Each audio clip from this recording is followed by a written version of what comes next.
¿Sabe que el Espíritu Santo es uno solo? ¿Estamos de acuerdo en eso? ¿O habría muchos? No, hay uno, ¿verdad? Uno solo. Hay un solo Dios. Si lo definiéramos como lo define la Iglesia Católica, la Santísima Trinidad, un trino Dios, lo dicen así literalmente, y nosotros lo decimos parecido, en otra forma, pero dice lo mismo. Padre, Hijo y Espíritu Santo. Si lo definimos como el catolicismo, es un misterio, un trino Dios, tres personas distintas en un mismo Dios. Eso lo sé de cuando daba catequesis. Eso es el cristianismo en su esencia pura, digo. Y cuando haces los discipulados, los estudios bíblicos o los institutos bíblicos, como usted le quiera llamar, dentro del Evangelio, de lo que entiendo es lo que más acertadamente practica la verdad de la Biblia, por eso somos evangélicos, por decirlo así, no porque seamos cristianos solamente nosotros, hay muchos cristianos que aman a Cristo y aman a Dios Padre, Hijo y Espíritu Santo, entendiendo Dios, un solo Padre, un solo Hijo y un solo Espíritu Santo. Cuando tenemos en claro ese concepto, cuando entendemos lo que a veces se dice muy a boca suelta, Dios es el mismo, Dios está en todos lados, es verdad. Claro que en algunos lugares quizás Dios no esté tanto, digo, no sé, eso lo sabe Dios, porque Dios pesa los corazones. Y voy a hacer un paréntesis en eso. Cuando decimos Dios está en todos lados, Dios es el mismo en todos lados, pero cuando hay lugares donde las cosas se hacen mal, no sé si Dios está. O quizá Dios está por misericordia, porque si esto lo tomo a referencia con la palabra que Jesús hace de las señales o cómo va a ser el día del juicio final, hay una de las palabras, no recuerdo ahora porque no la busqué textualmente, pero la sé de memoria, que Jesús hace esta parábola, digo, esta enseñanza de lo que va a acontecer, esta predicción, por decirlo así, esta revelación. Dice, en aquel día muchos vendrán y me dirán, en tu nombre echamos fuera demonios, sanamos enfermos, predicamos, en tu nombre. Pero yo les diré, apartaos de mí, hacedores de maldad, porque nunca los conocí. Dicho esto, es para que sepamos que Dios por misericordia va a obrar en muchos lados, porque aquellos que en el nombre de Jesús recibieron una sanidad y de pronto el que oró por esa persona era un sinvergüenza, digo, no es para atacar a nadie, digo, pudiera hacerlo. ¿Y cómo es que se sanó? Porque Dios obra por la misericordia y por la fe del corazón de la persona que lo necesita, pero ese tal que está haciendo sinvergüenzada, cuando llegue a la presencia de Dios, Dios le va a decir, vos no te conocí. Para que tengamos claro, nada más. Volvamos a lo nuestro. Hay un solo Espíritu Santo. Y se derrama en toda la tierra igual. Claro que si se derrama en China, pumbi. Si se derrama en China, va a ser en chino.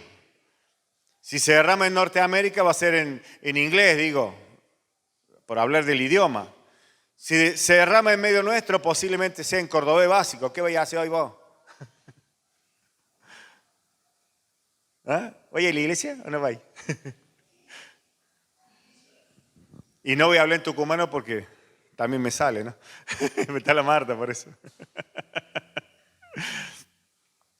Es decir, el Espíritu Santo es el mismo. Y mire lo que le voy a decir. Estuve hablando esta semana, ayer casualmente, con un primo que tengo, un primo hermano. Chiquito, mi primo hermano va a cumplir 80 y algo, creo ya.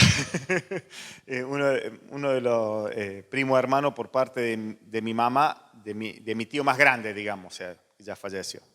Y este hombre hace muchos años que va a la iglesia, mi tío, mi primo, digo, muchos años. Ayer charlando con él, me contaba, y él tiene 30 nietos, 30 bisnietos, como 5 hijos, casi todos, en su mayoría van a la iglesia, entre los nietos, los hijos. Me contaba cosas, ¿no? Y me decía, y mi nieto, el de 20, que vive conmigo, porque hay 2 hijos que viven en la misma casa.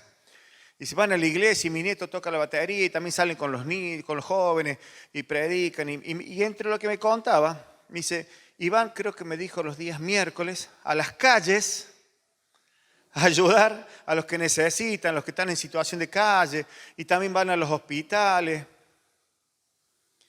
Y yo no le dije nada, porque cuando vos le escuchás a mi primo hablar, como toda persona mayor, y yo ya me estoy transformando en eso, los audios son de 5 minutos, Y si te habla por teléfono, tenés que tomarte una pastillita para las varices porque te salen varices así en las orejas. Te habla y te habla y te habla. Pero yo me quedé, por eso hacía énfasis en que el Espíritu Santo es el mismo, en lo que él me dijo. Una iglesia en Tucumán, no la conozco. No sé si el pastor es bueno, es malo, no sé. Sé que mi primo va ahí y su familia van a ir, al menos los que viven con él, van a ir, porque hay otros que viven en Concepción, otra ciudad, y van a otra iglesia en Concepción. Y ese pastor que no me conoce, digo, que no es mi discípulo, ni yo soy el discípulo de él, que no soy ni su cobertura, digo, ese hombre, esa gente, está haciendo en parte lo mismo que Dios puso en nuestros corazones. ¿Entiende lo que le digo? El Espíritu Santo es el mismo.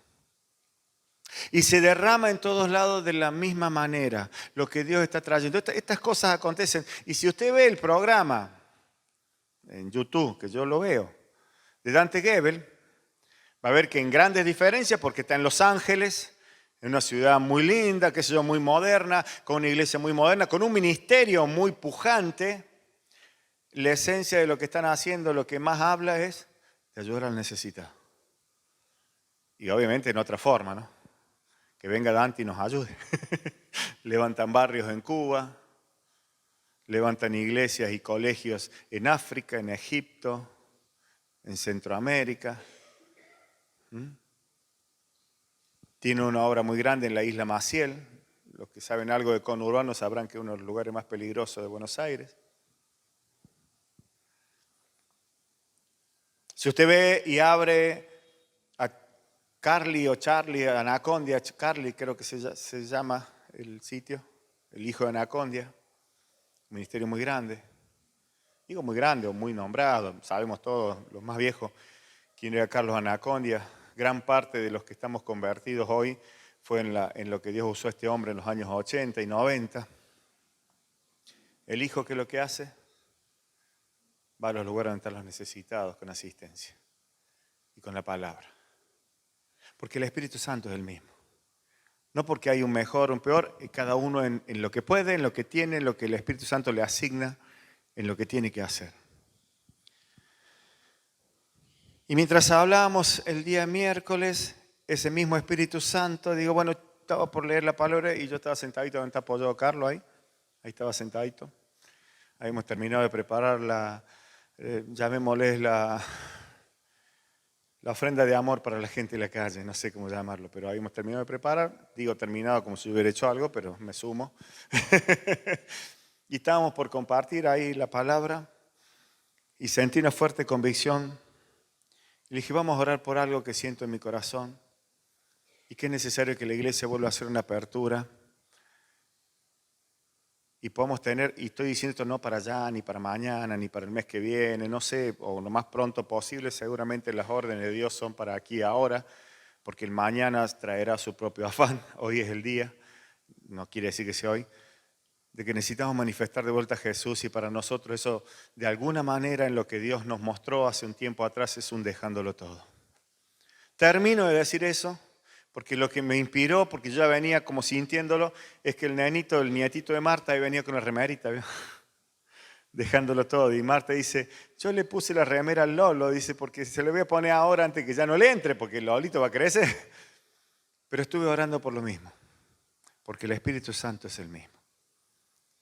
Y la obra que hacemos, y hace un par de semanas atrás, con firme convicción, Dios me dijo que Él tiene preparadas buenas obras para que andemos en ellas.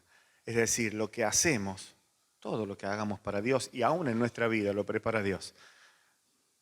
Por eso también a los que aman a Dios todas las cosas le ayudan para bien. Cuando vos amas a Dios, cuando vos tenés a Dios, cuando tenés un pacto con Dios, cuando has sido comprado por su sangre, tenés propósito, tenés un llamado, tenés un porqué y un para qué. Y en todos estos días que han pasado, jueves y viernes, he estado quizá un poco compungido, creo que la palabra, veo difícil, esas palabras difíciles que suenan como más compungido de espíritu por estos temas, por estas cosas que debemos hacer. Y no preocupado, sino ocupado en ver lo que Dios quiere. Porque preocupado es para afligirse, ocupado es para encargarse y hacer. Y preparando lo que Dios había puesto en este sentido en mi corazón y compartirlo hoy entre nosotros, tomaba memoria y hace exactamente más o menos un año, digo exacto, capaz que le erro por una semana o dos, Dios nos llamó a hacer lo que se denominó dejándolo todo, como un nombre, como un evento, como algo que Dios nos mandó a hacer y que básicamente era manifestar a Jesús. Así que digo esto porque entiendo que hay un llamado para cada uno de nosotros. Cuando comencé la reunión dije algo que lo entiendo hoy con los años mucho mejor.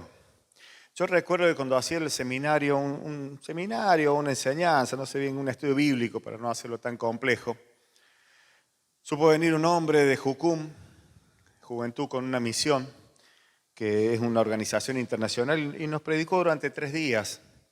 Apellido Rodríguez, un hombre que había servido a Dios en Camerún, en India, en misiones posta, ¿vio? O sea, donde meterse, dice que lo más severo que ese hombre solía contar que le tocó ir fue en la zona de la costa de Camerún. Hay una isla donde están algo así como los pigmeos, como esos enanitos negros que se morfan la gente.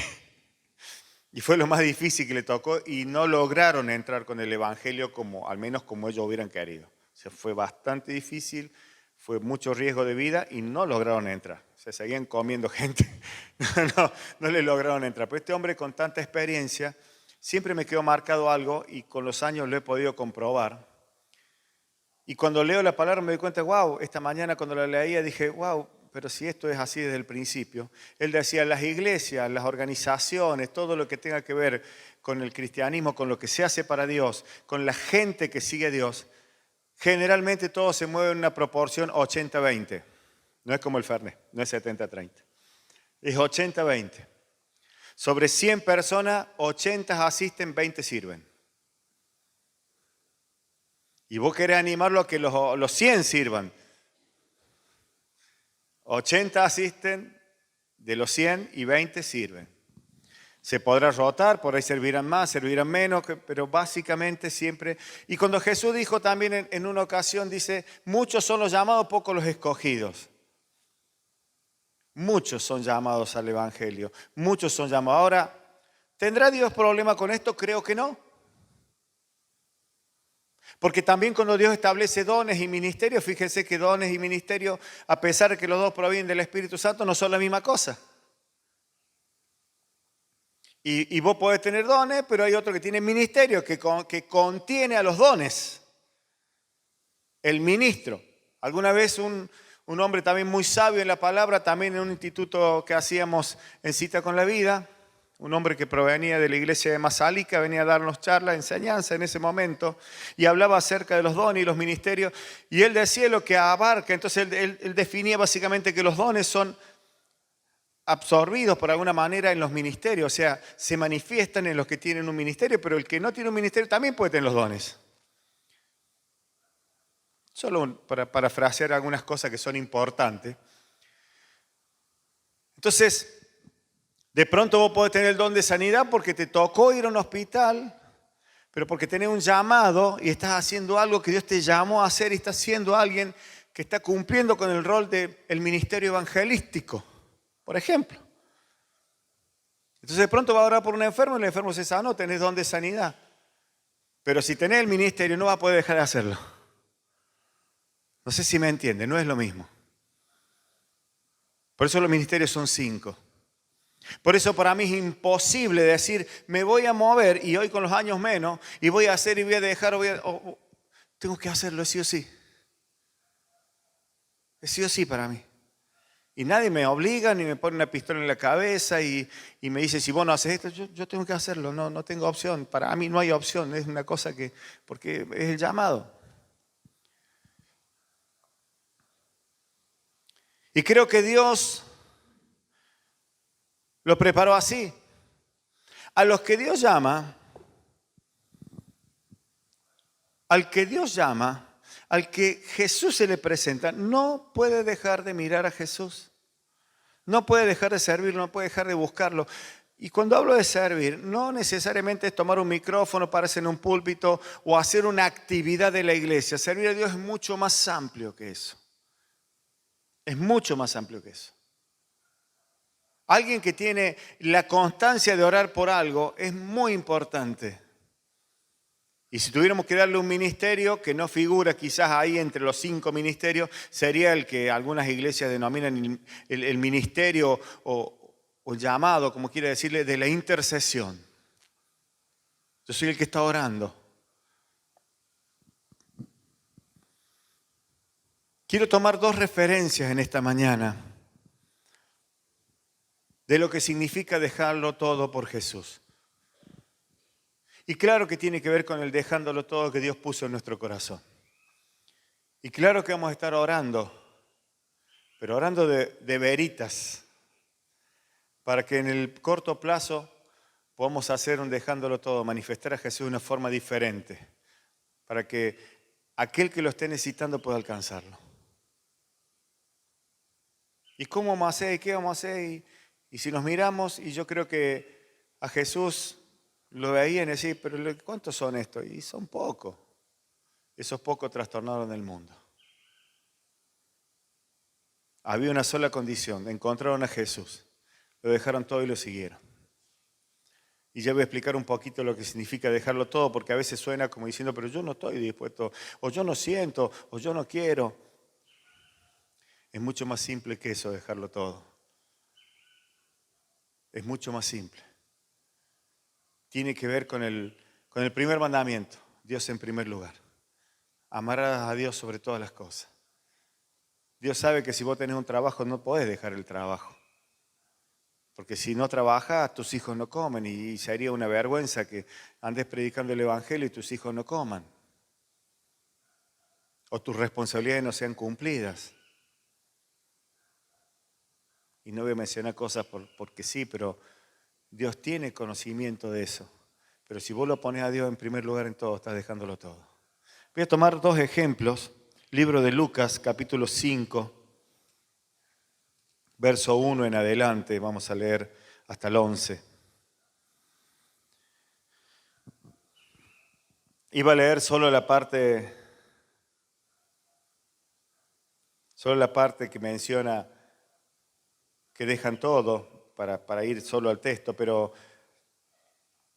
quiero leer todo para que entendamos el contexto y cómo Dios encuentra a las personas y de pronto se cumple esa palabra que Pablo la escribe tan claramente, que Él preparó buenas obras de antemano para que nosotros anduviésemos en ellas.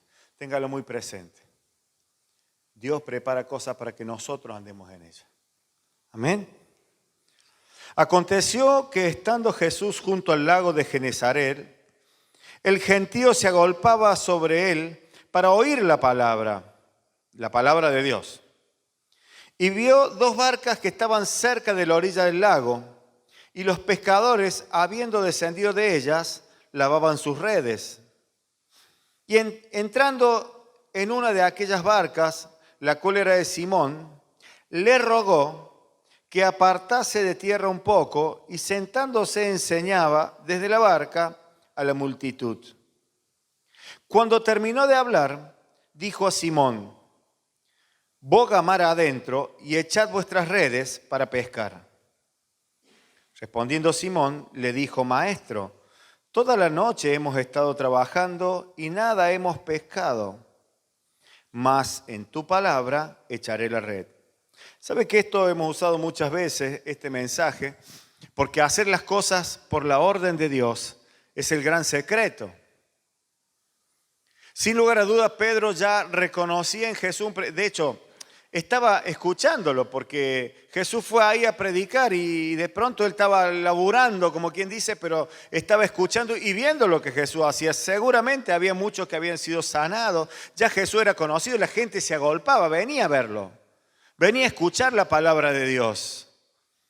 Y sabían que era de Dios porque cosas acontecían. Porque no era simplemente un mensaje de cómo debes dirigir tu vida.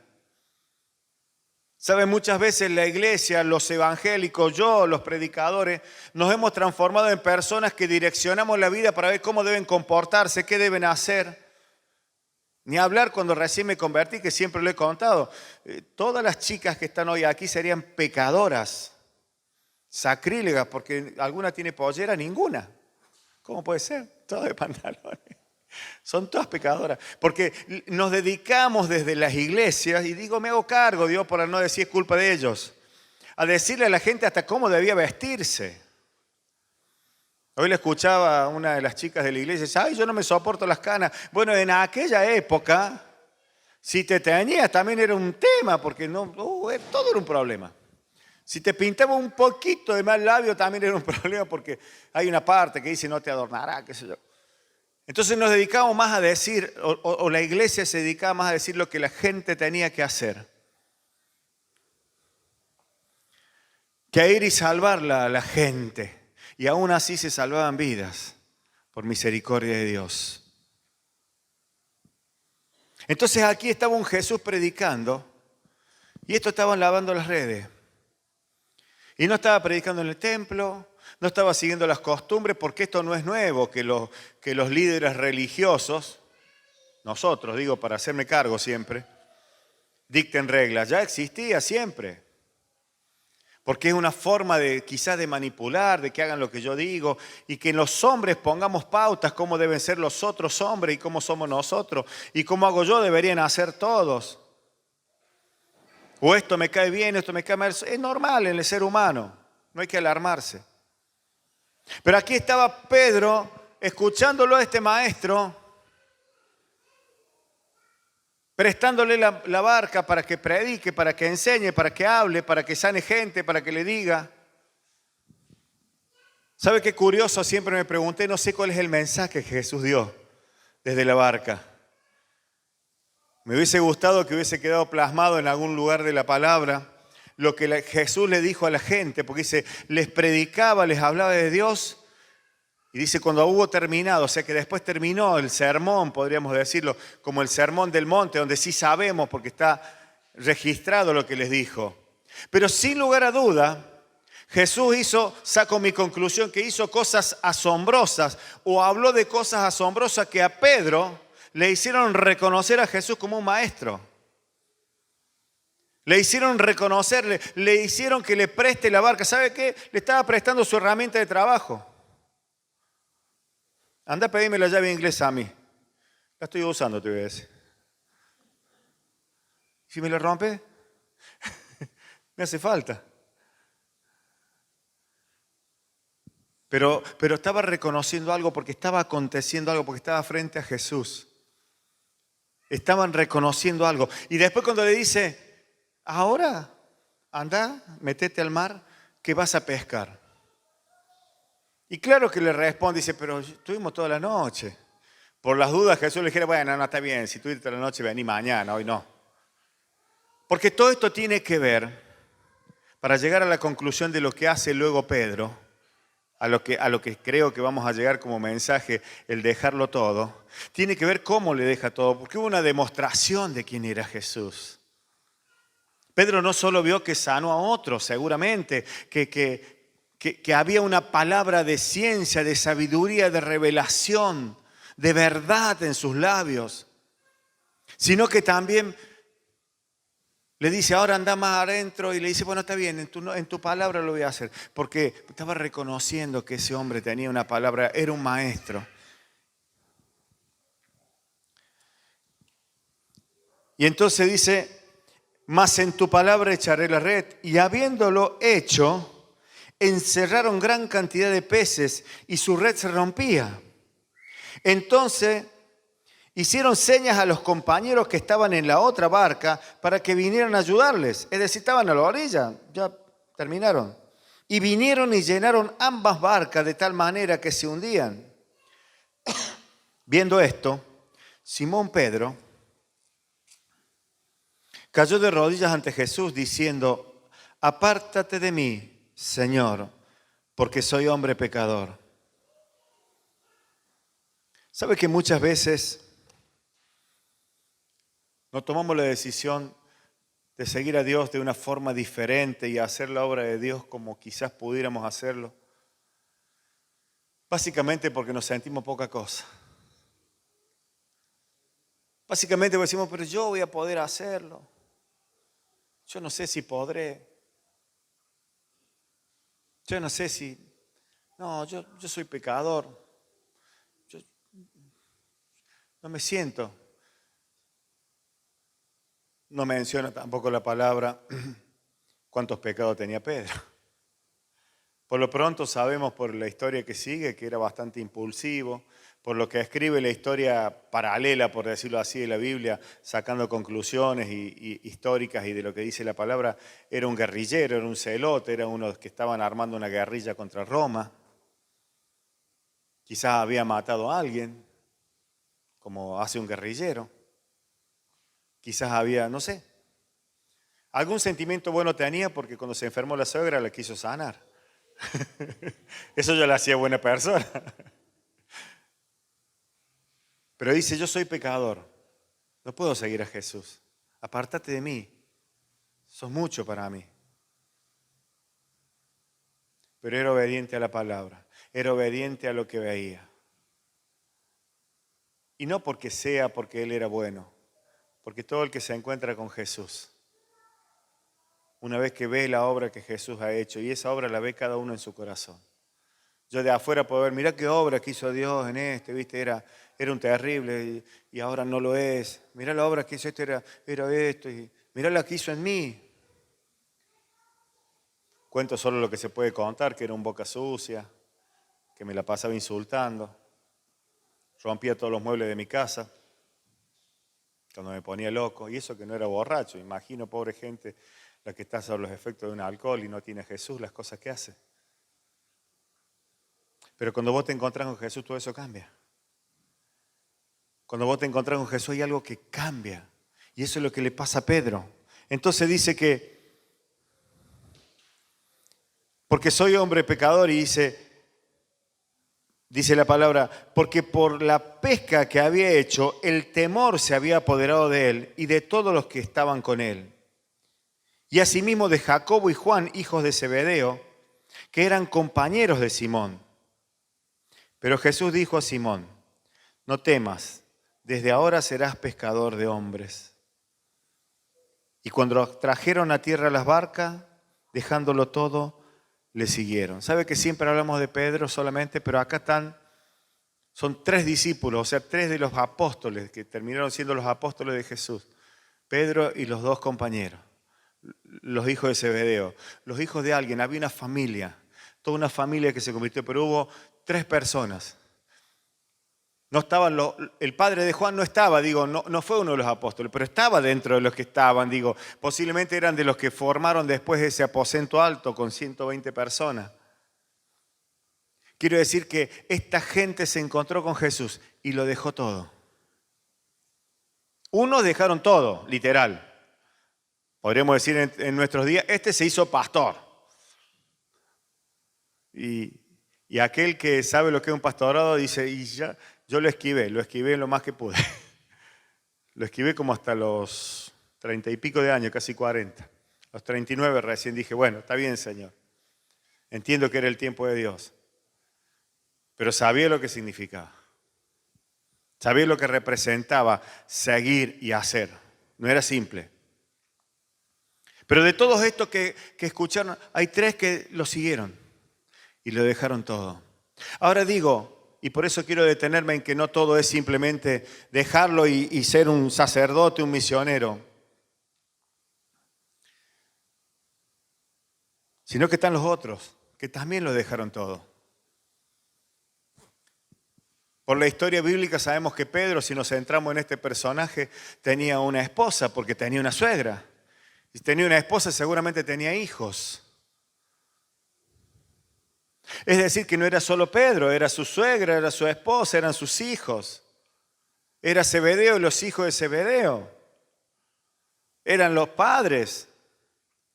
Todos lo habían dejado todo, porque dejarlo todo para manifestar a Jesús no significa que sí o sí te tenés que hacer pastor, como diríamos hoy. Significa que pongas a Dios en primer lugar. Que sea algo importante en tu vida todos los días de tu vida. Dejarlo todo y tomarlo a Jesús significa decir, Jesús, acá estoy. Y, y no es que todos los días vas a salir a predicar, pero en cada cosa que haga, metelo a Cristo. En todo. No sé si soy claro, en todo. Dejarlo a Cristo que entre en todos los lugares de tu vida. Pero esto también lo voy a meter a Jesús. No, esto no. En eso también. En el trabajo sí. En lo que pienso también. Porque cuando Jesús les enseña a orar y enseña lo que llamamos Padre Nuestro, dice, Padre Nuestro que estás en los cielos, venga tu reino a nosotros, venga el gobierno, venga que Dios sea el que se entere de todo. Que nada le ocultemos, que todo tenga que ver con Él. Hubo una anécdota de un siervo de Dios que desarrolló un ministerio muy grande, muy lindo, en una época difícil de la Argentina, fue la época de la represión. Y venía de Estados Unidos y este hombre se llamaba Miller. Y justo en una época difícil también para el Evangelio, porque había una transición entre lo que podíamos hacer y lo que no podíamos hacer. Y hasta ese momento el Evangelio era una religión dura, como dije recién. Entonces era imposible, por ejemplo, que si usaran pollera ya era obligatorio. Un pantalón ya era un pecado. Imagínate un short o un traje de baño. No hablemos de bikini. Ya eso era, no sé, pornografía. Y este hombre fundó un instituto bíblico que todavía existe, el Instituto Peniel, en Mar del Plata. Y muchos jóvenes de todo el país, producto de la represión, que se cerraban iglesias o centros donde los jóvenes se juntaban, terminaron armando una especie de internado, o sea, un instituto bíblico con internado que hasta el día de hoy existe. Conozco amigos de mi edad que han mandado a sus hijos allí a cursar, instituto bíblico y demás. Y estaban un montón de jóvenes y de pronto surgió. Claro, estaban en Mar del Plata. Y había chicos de Chaco, de Formosa, de Corrientes, de Córdoba, que imagínate, vieron el mar y los changos se metieron al mar, pero ¿y las chicas? Entonces surgió la pregunta, ¿podemos ponernos un traje de baño? Y no estaban hablando de una bikini, aunque sea una mallita con un shortcito, porque si no, entrar de pollera al mar era medio complicado. Era como, ¿cómo hacemos? ¿Podemos disfrutar del mar o no podemos disfrutar del mar? Entonces, como surgió esto, había que hacerlo, había dos formas para hacerlo. Esto me lo cuenta porque le aconteció al hermano, uno de los hermanos más grandes de Marisa, que alguna vez vino a predicar acá, Mario, algunos se acordarán, y él estaba en ese instituto.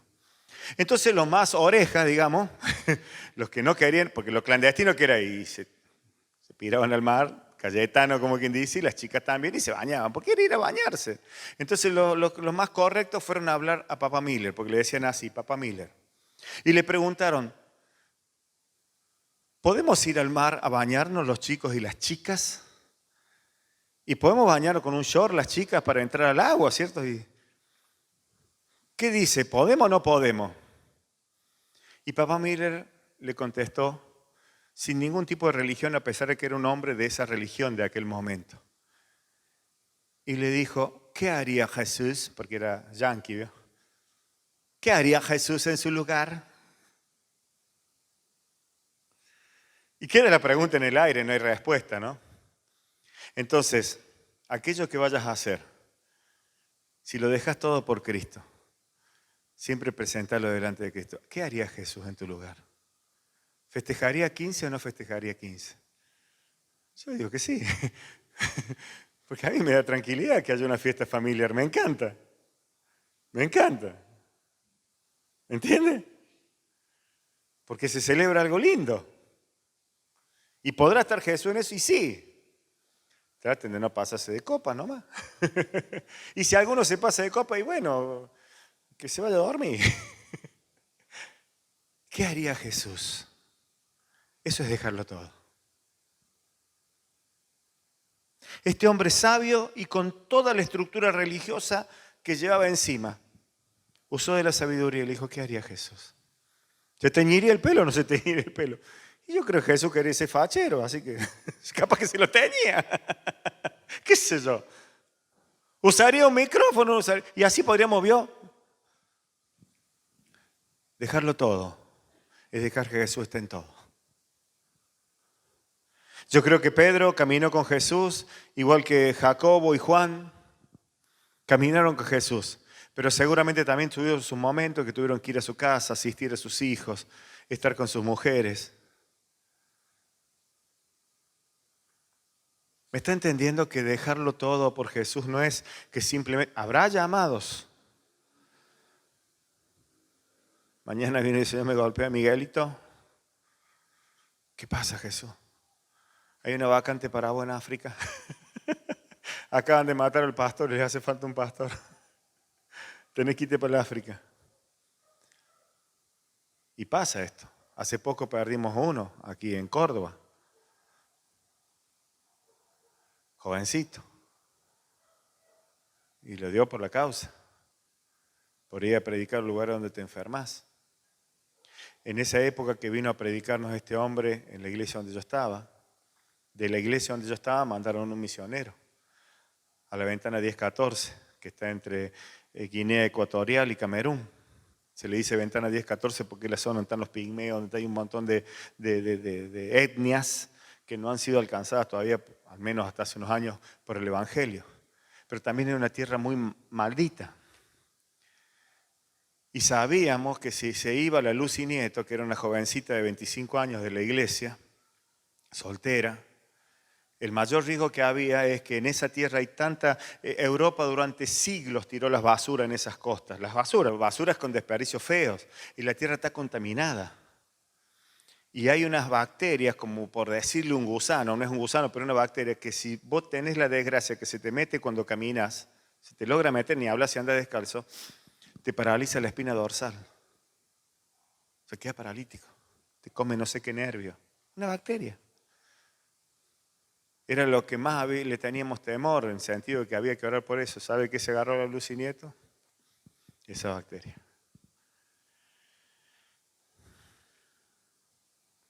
Y Dios en su misericordia, siempre nos reímos porque el pastor que nos pastoreaba en ese entonces era especialista en despedir personas, porque iba a orar por vos al hospital y decía, bueno, si es la voluntad de Dios te vas a sanar, pero si no, quédate tranquilo que te vas al cielo. Te lo decía tan seriamente y el 90% se iba al cielo. Y él viajó para orar por la Lucy Nieto, fue el único milagro atribuido, lo podemos hacer como el cura Brochero, porque se sanó la Lucy Nieto. Dios la sanó y volvió sana y siguió su trabajo misionero. Hay algunos que tienen que dejarlo todo y son llamados especiales. Quédese tranquilo, que si Dios lo llama con algo especial, lo va a llamar y va a hacer. Podría contarle infinidad de testimonios de esto. 2 viejitas polacas a los 80 años. Las 2 hermanas viudas, creyentes toda la vida, ya habían educado hijos, habían criado nietos, ya estaban 80 años. Y cuando eran jovencitas, dice que un día un misionero que vino le dijo proféticamente, ustedes van a ir a la India, de Polonia. Cuando se abrió el evangelio a Polonia, después que cayó la cortina de hierro de los 80, y cuando se dieron con 80 años y cobraron una jubilación, no sé, esos que se... Bueno, antes allá en Europa se usa la capitalización que te pagan de la jubilación, les vino el recuerdo de la palabra esa. Pero tenían 80 años, se fueron a la India. Y tuvieron varios años trabajando en la India como misioneras. Pero son llamados especiales. Porque hay llamados especiales. Pero todos estamos llamados a dejarlo todo. Todos estamos llamados a dejar que Jesús haga todo en nuestro corazón. Los especiales fueron Pedro, Juan y Jacobo en esta ocasión. Si leemos un poquito más adelante, allí nomás en el 27, después de estas cosas, o sea, de lo que acabo de leer, y 2 cosas más que están relatadas, y digo, lo escribió Lucas, y Lucas dice al principio de la escritura esta, que le escribe estas cosas que fueron ciertísimas. Lo que pasa después de esto que acabo de leer, es que Jesús sana a un leproso, Jesús sana a un paralítico, el famoso ese que lo meten por el techo, y dice así, mire en el 27, después de estas cosas salió y vio a un publicano llamado Leví. Cuando digo publicano podemos decir, eso que usted le dice a la gente cuando está enojado, ese era un publicano. Ese desgraciado que te cobra los impuestos para Roma, así, para decirlo elegante, lo más elegantemente posible. Después de estas cosas salió y vio a un publicano llamado Leví sentado al banco de los tributos públicos. Le dijo, sígueme. Y dejándolo todo, se levantó y le siguió. Es asombrosa la historia de que después es Mateo, de Leví. Porque automáticamente al verlo a Jesús transformó su vida, devolvió todo lo que había cobrado de más, lo invitó a un banquete, le predicó a todos los otros publicanos. Es allí donde Jesús le dice a los fariseos, a los religiosos, cuando le dicen, ¿cómo podés estar sentado con esa gente? Y dijo, los enfermos tienen necesidad de médico, no los sanos.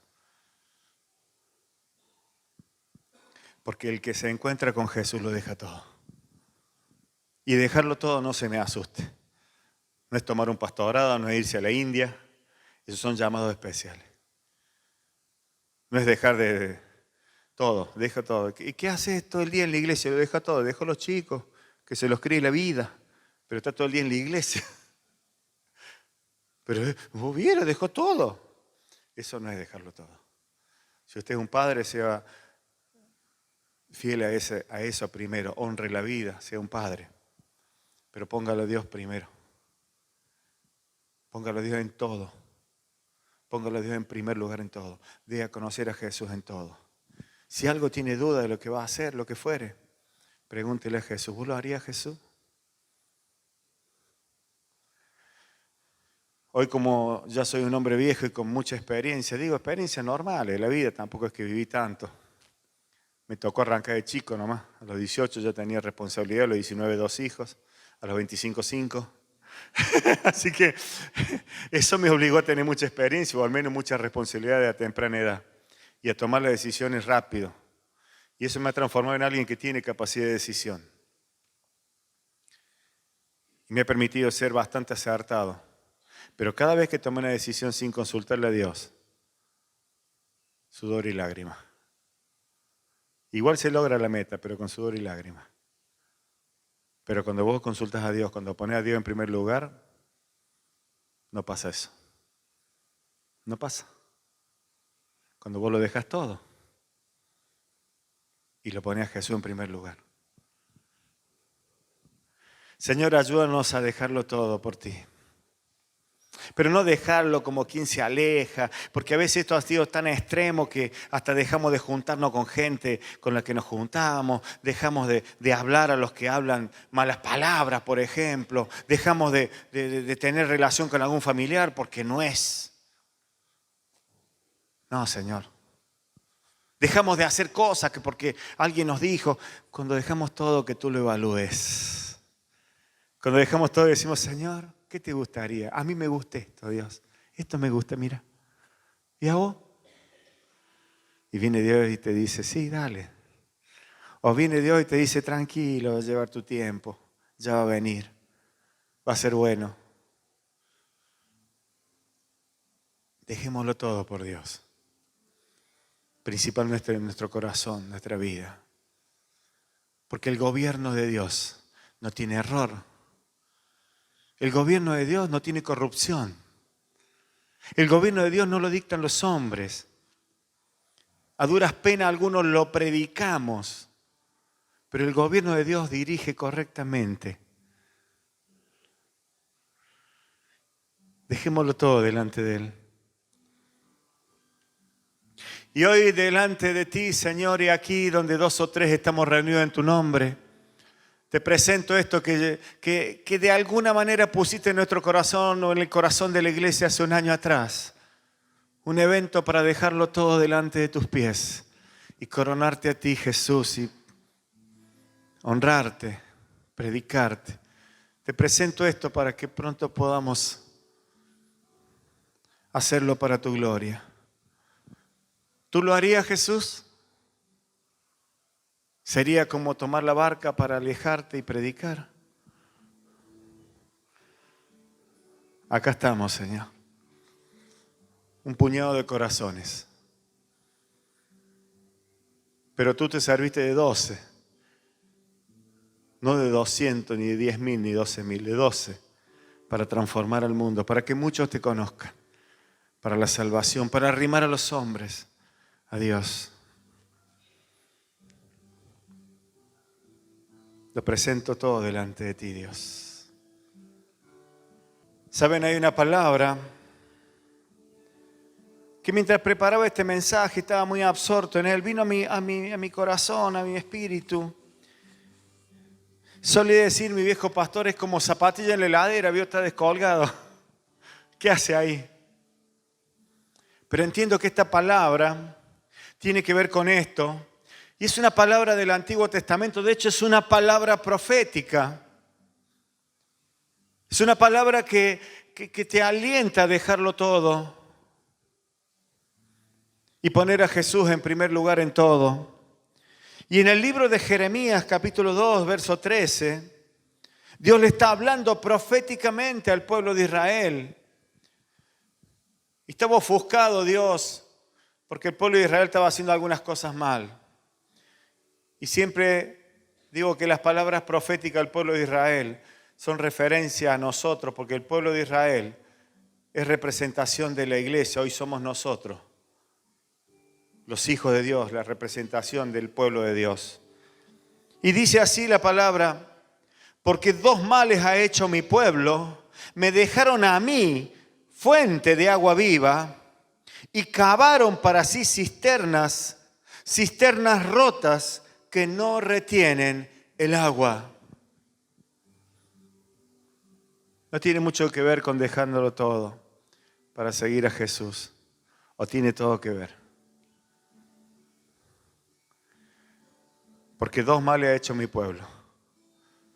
Me ha dejado a mí fuente de agua viva y ha cavado para sí una cisterna propia. Si alguien necesita un milagro, porque lo estamos cantando y lo creo con convicción en mi corazón, prepare su corazón, no sé cómo decirlo, si tiene una dolencia, ponga la mano en su dolencia o preséntela a Dios. Si algo está necesitando y eso tiene que ver con que lo pueda hacer únicamente Dios, presénteselo. Padre, oro delante tuyo para que tú hagas un milagro en esta mañana, en el nombre de Jesús. Y así como esa pesca milagrosa, o así como esa transformación maravillosa en Leví, puede ser un milagro lo que tú hagas en esta mañana, en cada vida, en cada corazón, en el que lo está buscando y necesitando. En el nombre de Jesús. En el nombre de Jesús. Para tu gloria, Dios. Para tu gloria. Presencia de Dios. Presencia de Dios.